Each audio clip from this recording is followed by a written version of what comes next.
نحمده ونصلي على رسوله الكريم أما بعد فأعوذ بالله من الشيطان الرجيم بسم الله الرحمن الرحيم ولما دخلوا من حيث أمرهم أبوهم ما كان يغني عنهم من الله من شيء إلا حاجة في نفس يعقوب قضاها وإنه لذو علم لما علمناه ولكن أكثر الناس لا يعلمون ولما دخلوا على يوسف آوى إليه أخاه قال إني أنا أخوك فلا تبتئس بما كانوا يعملون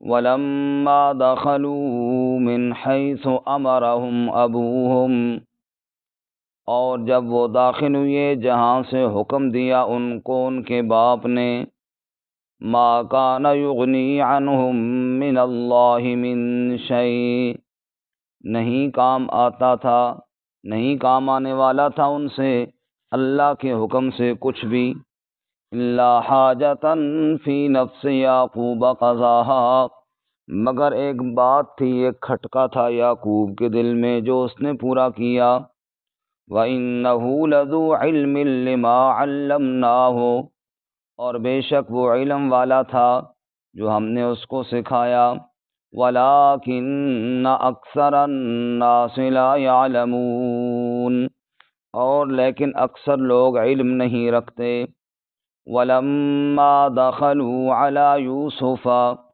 اور جب داخل ہوئے وہ یوسف علیہ السلام پر، آوا الیہ اخاہ ٹھکانہ دیا اپنی جانب اپنے بھائی کو،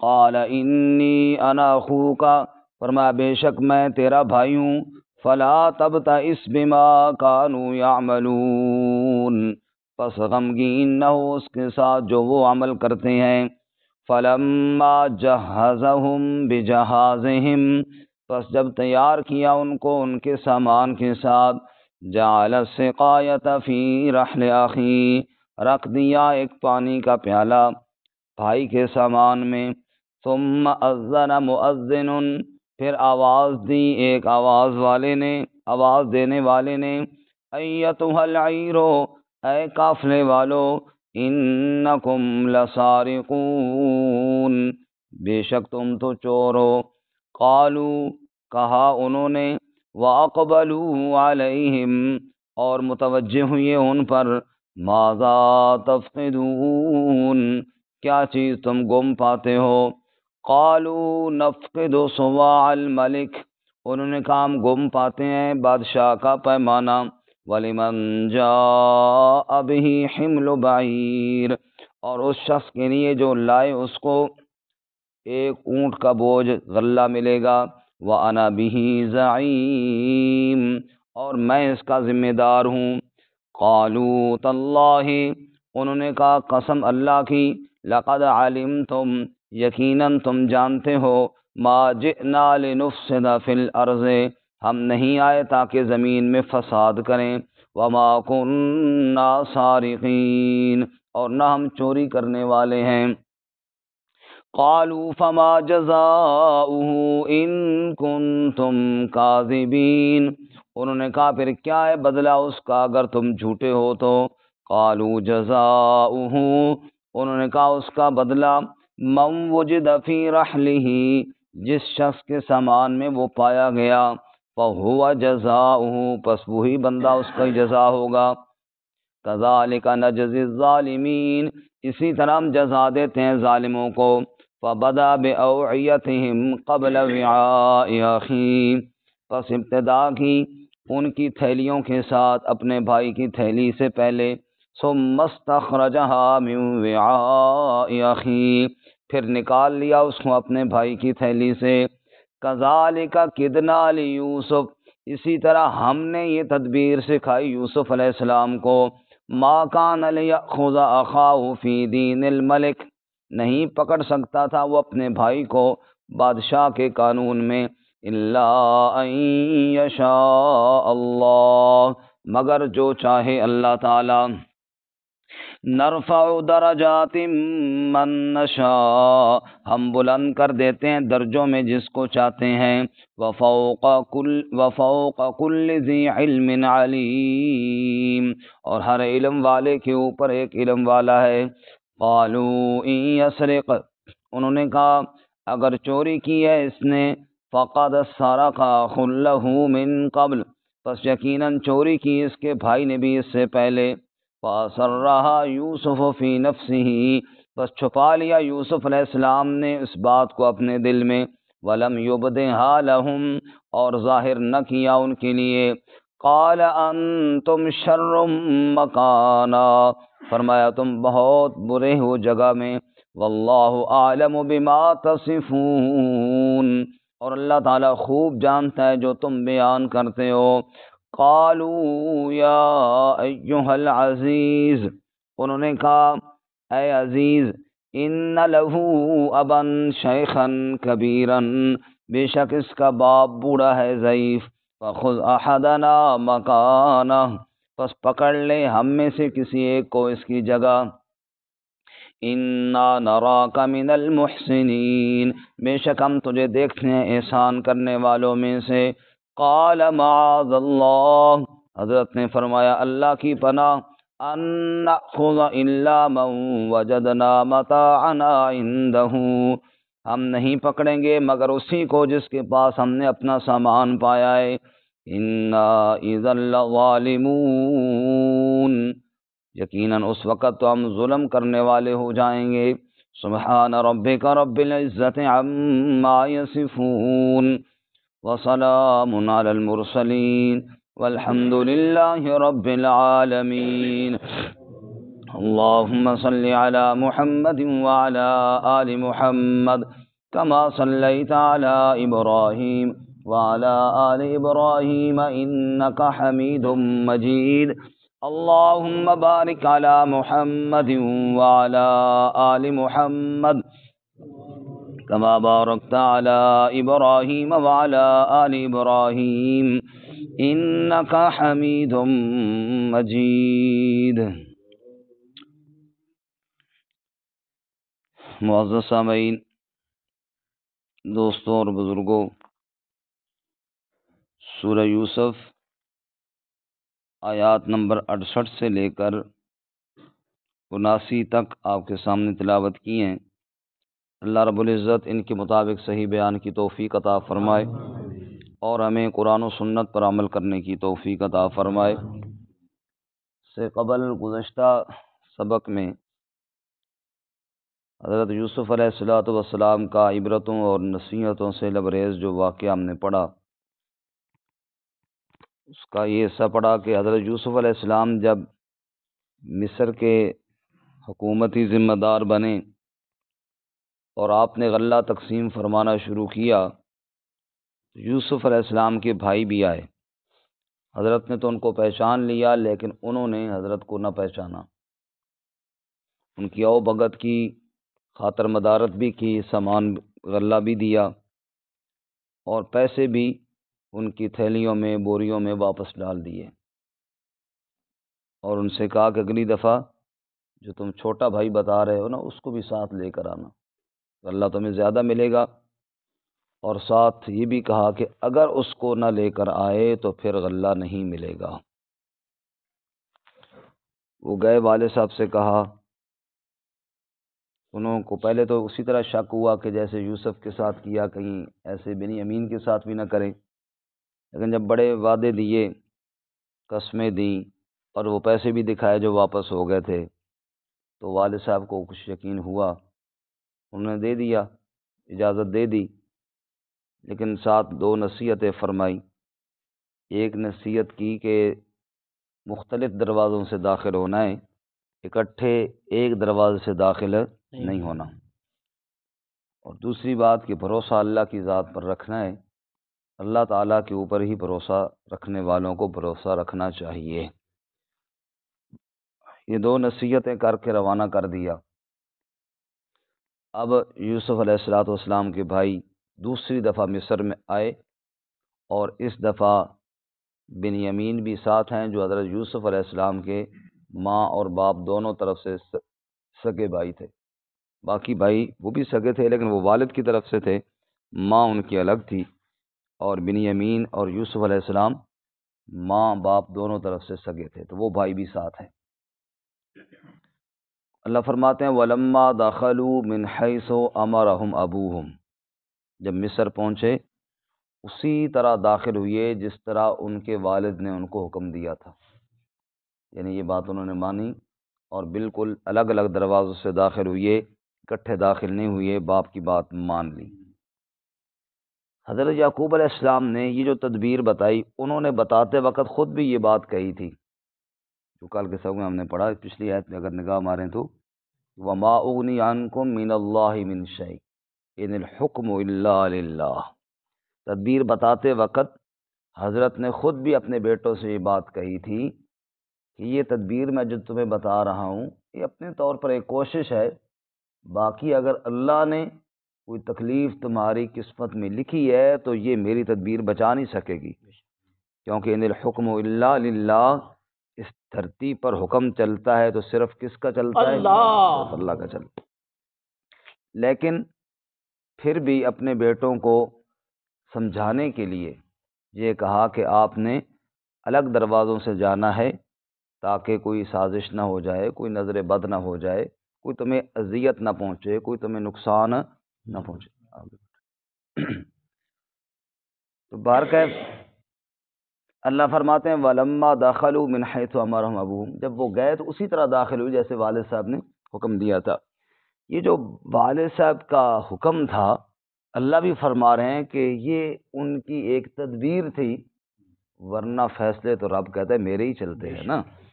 مَا كَانَ يُغْنِي عَنْهُمْ مِنَ اللَّهِ مِنْ شَيْءٍ، وہ ان سے کچھ کام آنے والی نہیں تھی یہ تدبیر، من اللہ، اللہ کے حکم سے، اللہ کے حکم کے مقابلے میں یہ تدبیر کچھ کام آنے والی نہیں تھی۔ ہاں، الا حاجتاً فی نفس یعقوب قضاها، ایک کھٹکا تھا، ایک حاجت تھی یعقوب کے دل میں جو اس نے پوری کر لی۔ والدین کے دل میں اولاد کے لیے کھٹکا تو ہوتا ہے نا، اولاد تو چاہتی ہے کہ جناب ہمیں آزادی ملے، لیکن والدین کے دل میں کھٹکا ہوتا ہے، اور یہی کھٹکا حضرت یعقوب علیہ السلام کے دل میں بھی تھا کہ میرے بچوں کو کچھ ہو نہ جائے۔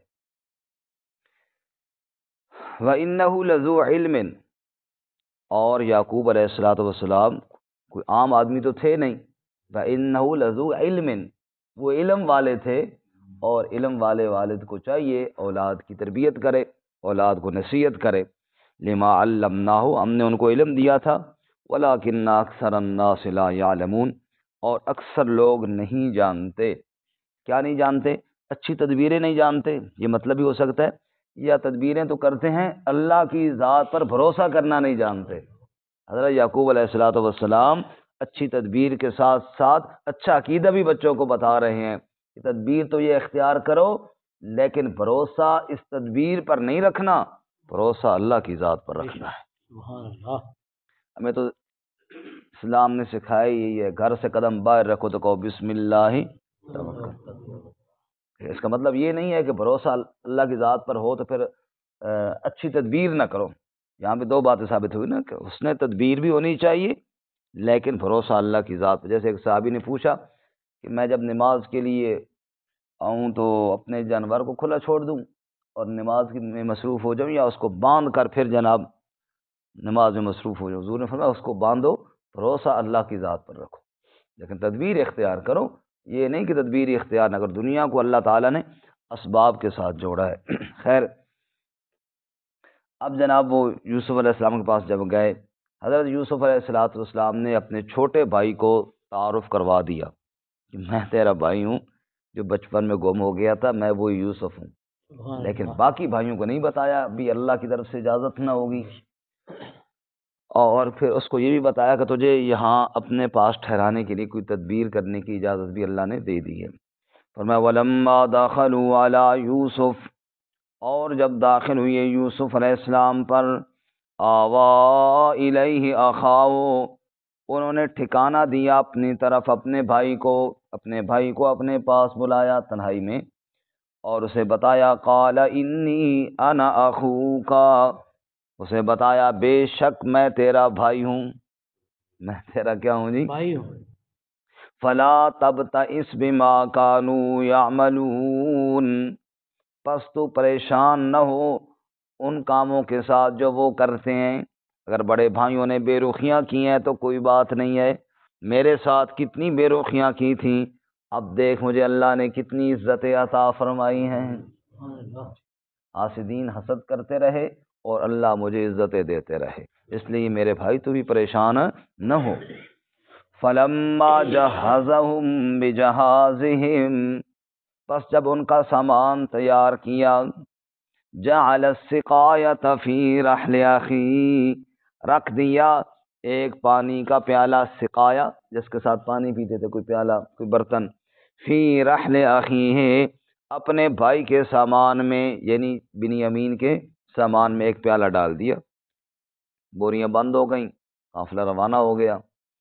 جب قافلہ روانہ ہوا، حضرت یوسف علیہ السلام نے ایک بندے کو بھیجا، ان کو بلاؤ، چوری کر کے جا رہے ہیں۔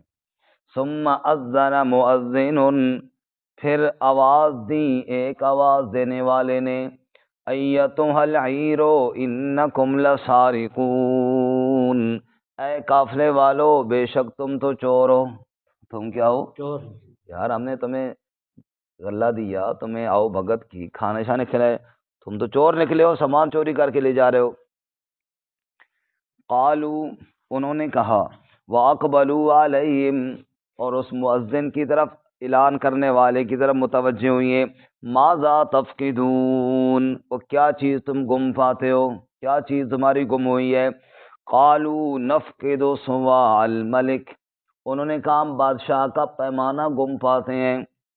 اوپر فرمایا جعل السقایہ، سقایا رکھ دیا تھا پانی کا پیالہ، اور یہاں فرمایا صواع الملک، بادشاہ کا پیمانہ۔ مفسرین کہتے ہیں ممکن ہے کہ وہ ایسا برتن ہو جس کے ساتھ پانی بھی پیتے ہوں اور غلہ بھی اسی کے ساتھ پیمانہ کر کے ناپ کر کے دیتے ہوں، تو دونوں کاموں میں استعمال ہوتا ہو۔ انہوں نے کہا نفقد صواع الملک، ہم بادشاہ کا پیمانہ گم پاتے ہیں، وَلِمَنْ جَاءَ بِهِ حِمْلُ بَعِيرٍ، اور جو اس کو لے کر آئے گا اس کو ایک اونٹ کے برابر غلہ پورا ملے گا مفت میں، انعام کے طور پہ۔ جس نے دے دیا خود دے دو، تمہیں کچھ نہیں کہیں گے، الٹا تمہیں انعام بھی دیں گے۔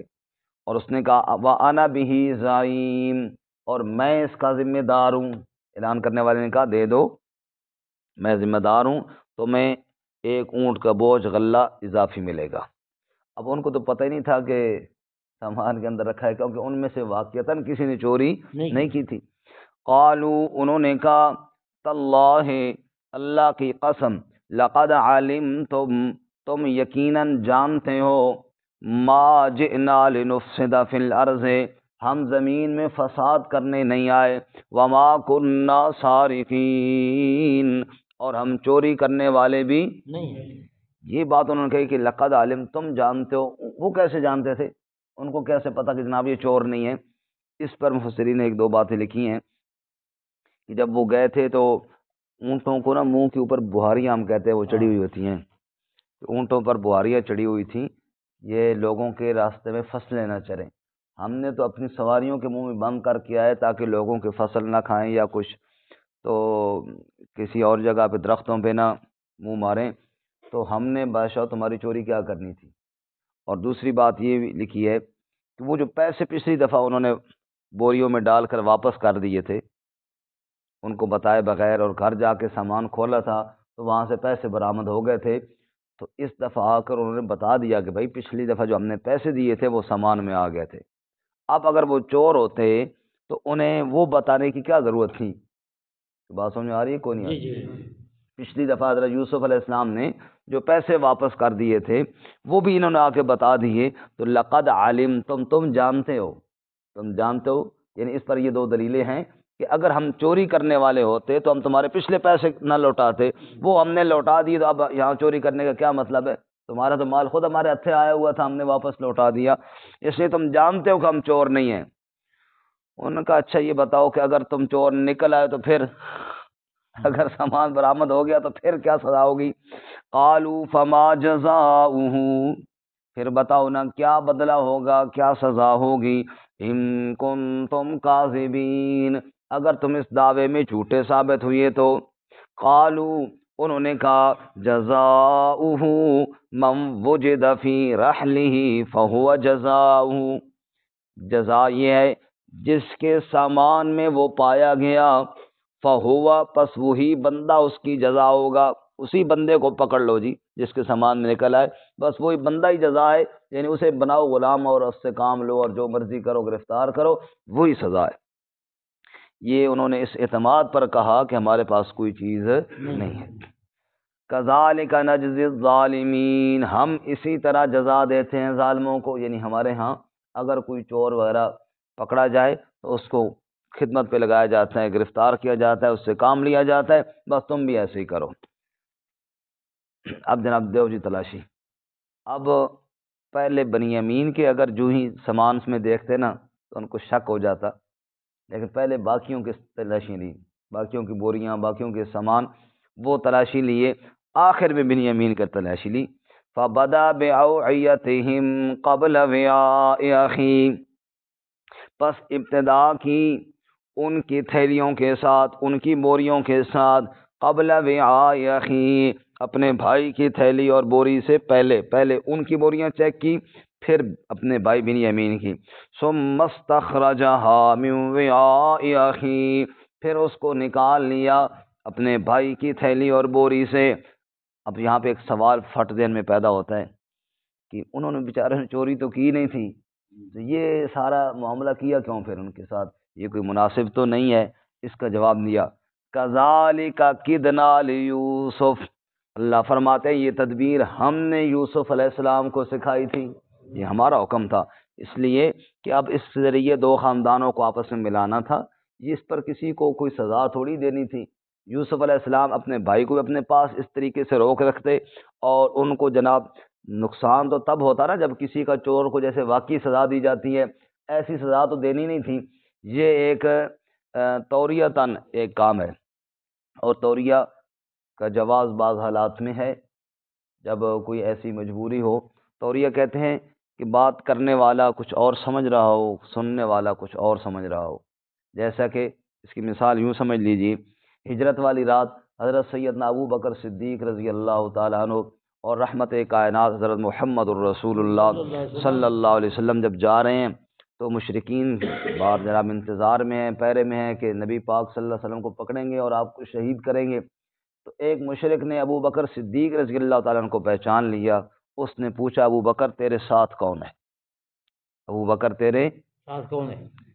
اب اگر بتاتے ہیں کہ میرے ساتھ، سچ تو یہی ہے کہ یہی کہنا حضرت محمد الرسول اللہ صلی اللہ علیہ وسلم ہے، اب وہ کھڑے کس لیے؟ نبی پاک صلی اللہ علیہ وسلم کی تلواریں لے کر کھڑے۔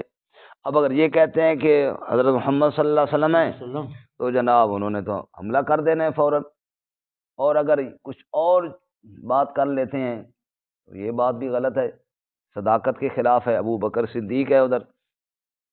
انہوں نے پوچھا ابو بکر تیرے ساتھ کون ہے؟ تو ابو بکر نے جواب دیا رجل یہدینی الی السبیل، میرے ساتھ ایک شخص ہے جو مجھے راستہ بتا رہا ہے۔ سبحان اللہ، مجھے کیا بتا رہا ہے؟ راستہ بتا رہا ہے۔ اب انہوں نے یہ سمجھا کہ شاید کسی بندے سے کوئی راہ پوچھ رہا ہے، کیونکہ اس وقت یہ راستہ تو لوگ پوچھتے رہتے تھے، بھئی سفر پہ جانا ہے، کدھر سے جائیں، کیسے جائیں۔ ابو بکر صدیق رضی اللہ عنہ کا مطلب یہ تھا کہ مجھے جنت کا راستہ دکھانے والا میرے ساتھ ہے۔ سبحان اللہ، تو یہ ہے توریہ، یعنی کوئی جھوٹ نہیں ہے، کہنے والے کا اور مطلب ہے اور جناب سننے والے نے اور سمجھا ہے۔ ایسے ہی یہاں پر دیکھنے والوں نے یہ سمجھا کہ واقعی بنیامین نے چوری کی ہے، حالانکہ اس نے کی کوئی نہیں تھی، اور حضرت یوسف علیہ السلام اس کو صرف گرفتار کرنا چاہتے تھے، مطلب رکھنا چاہتے تھے اپنے پاس، سزا تھوڑی دینی تھی اس کو۔ تو یہ ایک معاملہ ہے۔ ہمارے اکابرین میں سے بزرگوں کے بارے میں آتا ہے کہ ان کو گرفتاری کے آرڈر ہو گئے نا، کہ ان کو گرفتار کرو۔ اب وہ یہاں کھڑے ہیں، جیسے ہم بعض دفعہ اکٹھے بیٹھے ہوتے ہیں، باہر سے پولیس والے آئے تو ان جانتے نہیں تھے ان کو، انہوں نے ان کا نام لیا کہ فلاں حضرت صاحب کہاں ہیں، تو وہ 2 قدم جہاں کھڑے تھے نا پیچھے ہو گئے اور کہنے لگے ابھی تو یہاں ہی تھے۔ کیا کہا؟ ابھی تو یہیں تھے۔ انہوں نے سمجھا شاید ابھی یہاں تھے اور ابھی کہیں گئے، وہ ادھر بھاگے کہ یار شاید ابھی یہاں تھے تو ادھر ہی کہیں ہوں گے، ادھر سے حضرت بھی سائڈ مار کے کہ دوبارہ آئیں گے تو انشاءاللہ میں نظر نہیں آؤں گا، ابھی تو واقعی یہاں تھے، ابھی 2 قدم پیچھے ہو گئے. تو یہ کہنے والے کو یعنی جھوٹ بھی نہ ہو اور جناب اگلے کو کوئی نقصان بھی نہ ہو. یہاں پر تو اللہ نے واضح فرما دیا کذالک کدنا علی یوسف. اللہ کہتے ہیں یوسف علیہ السلام پہ کوئی اعتراض نہ کرے، یہ تدبیر میں نے سکھائی تھی، اور اللہ تو قادر مطلق ہے، وہ تو جو چاہے حکم کرے نا جی. جھوٹ اس لیے منع ہے، اس لیے حرام ہے کہ اللہ نے منع کیا ہے. جب اللہ نے ایک کام کی اجازت یہ دی ہے تو اس طرح کر لو، پھر تو بات ہی ختم ہو گئی.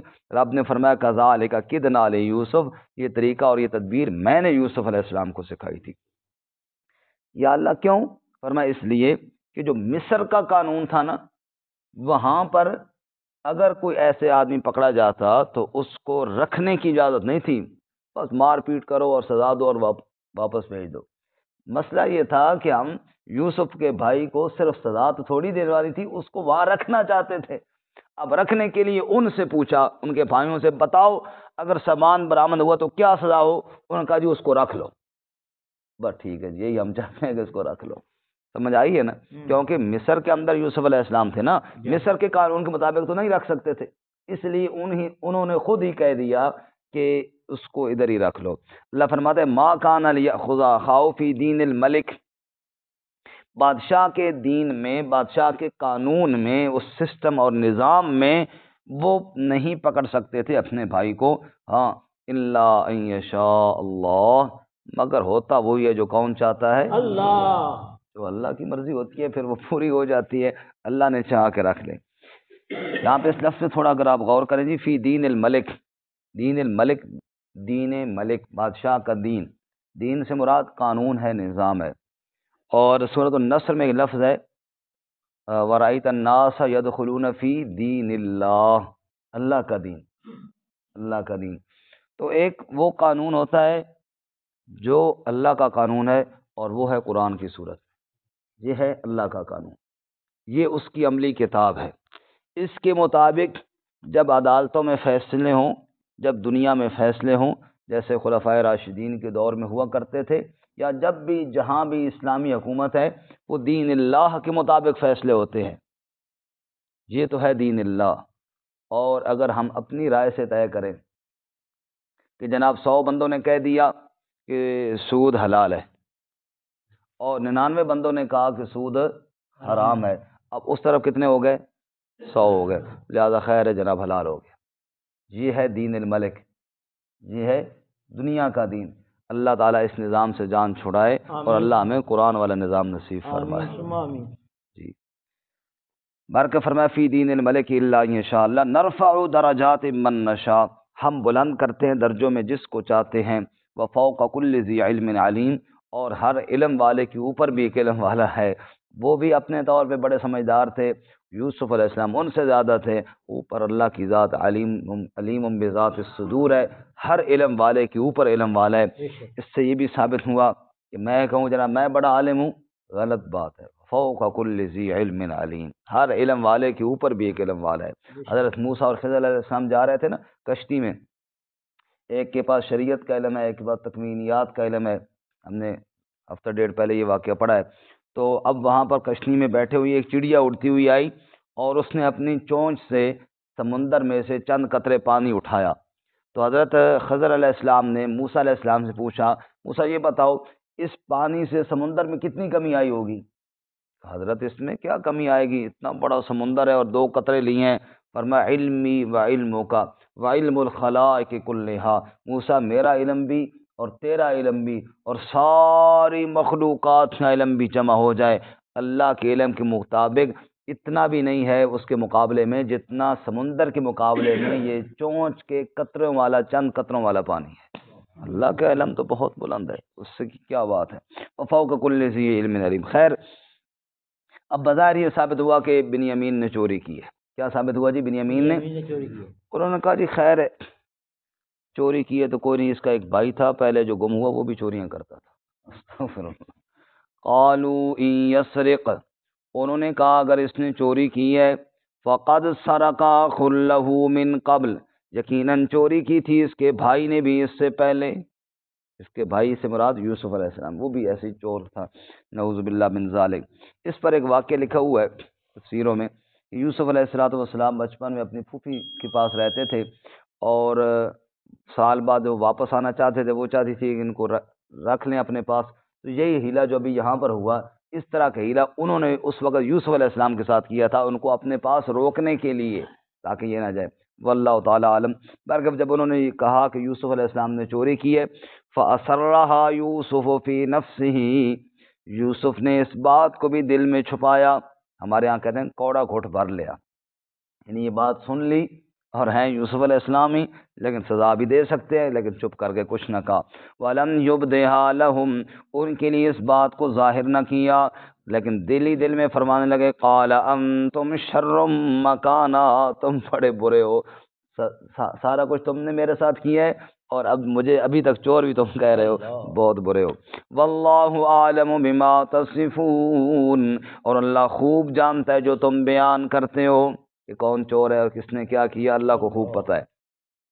خیر، اب منت کرنے لگے یوسف علیہ السلام کی کہ ایسے کرو، بنیامین کو چھوڑ دو، ہم میں سے کسی کو پکڑ لو، کیونکہ ہم نے بڑی قسمیں اٹھائی تھیں والد صاحب کے پاس کہ اس کو ضرور واپس لائیں گے. تو اب پھر وہی مسئلہ، پہلے یوسف کے بارے میں ہم ابھی تک شرمندہ ہیں، والد صاحب کے سامنے آنکھیں اٹھانے کے قابل نہیں ہیں، آج اگر بنیامین کو بھی چھوڑ کے چلے گئے تو والد صاحب تو پھر ناراض ہوں گے. قالوا یا ایھا العزیز، کہنے لگے اے عزیز، اے بادشاہ سلامت، ان لہ ابا شیخا کبیرا، بے شک اس کا باپ ہے بوڑھا ضعیف ہے، فخذ احدنا مکانا، ہم میں سے کسی ایک کو اس کی جگہ پکڑ لیں، انا نراک من المحسنین، بے شک ہم تمہیں احسان کرنے والا دیکھتے ہیں، بندہ تو بڑا نیکوکار ہے، مہربانی فرما، ہم میں سے کسی کو پکڑ لے، اس کو چھوڑ دے. قال معاذ اللہ، حضرت نے فرمایا اللہ کی پناہ، معاذ اللہ، بھائی چوری کوئی اور کرے، پکڑ کسی اور کو لو، تھوڑا ہی پاکستان ہے، یہ تو مصر ہے. قال معاذ اللہ، حضرت نے فرمایا اللہ کی پناہ، ان نأخذ الا من وجدنا متاعنا عنده، ہم تو صرف اسی کو پکڑیں گے جس کے پاس ہمارا سامان برآمد ہوا ہے. انا اذا لظالمون، اب اگر ہم اس کو چھوڑ کر کسی اور کو پکڑ لیں پھر تو یہ ظلم ہوگا، اور ہم ظلم کرنے والے نہیں ہیں، اسی کو پکڑیں گے. اس کے بعد انشاءاللہ ہم آگے کل پڑھیں گے.